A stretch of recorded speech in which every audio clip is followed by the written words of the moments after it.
खंबीर आहे त्यांना. तुला काय याचे का दाखल करायचं काय मुंडकर पाय देऊन आणतो मी आरक्षण त्याचं नाही.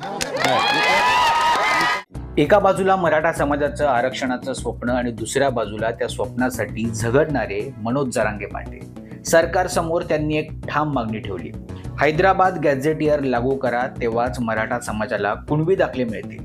सरकारनंही त्यांचा आवाज ऐकला, आश्वासन दिलं आणि 2 सप्टेंबर रोजी अधिकृतपणे शासन निर्णय प्रसिद्धही केला.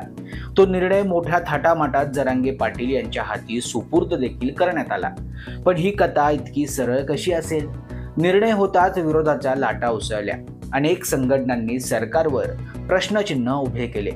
कालबाह्य झालेला हैदराबाद गॅझेट याचा आधार घेऊन तुम्ही कायदेशीर निर्णय कसा काय देऊ शकता, या प्रश्नांपासून गोष्ट कोर्टाच्या दारापर्यंत पोहोचली.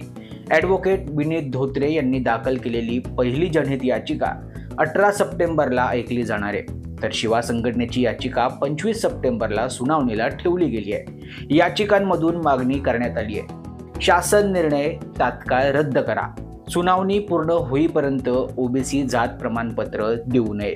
या संपूर्ण प्रक्रियेसाठी नेमलेली उपसमिती बेकायदेशीर आहे, ती रद्द करावी. सरकार म्हणते आम्ही आश्वासन दिलंय ते पूर्ण करणार. संघटना म्हणतायत हा निर्णय कायद्याच्या विरुद्ध आहे. तर मराठा समाज आशेनं वाट पाहतोय, खरंच आरक्षणाचा दरवाजा उघडेल का? कथेच्या पुढच्या पानावर आता न्यायालय काय ठरवतं याकडे सगळ्यांचेच डोळे लागलेत. याबाबत तुम्हाला काय वाटतं? जरांगे पाटील यांना दिलेलं आश्वासन सरकार पूर्ण करेल का? तुमची प्रतिक्रिया अवश्य कमेंट करा. Bureau report, Maharashtra news 24.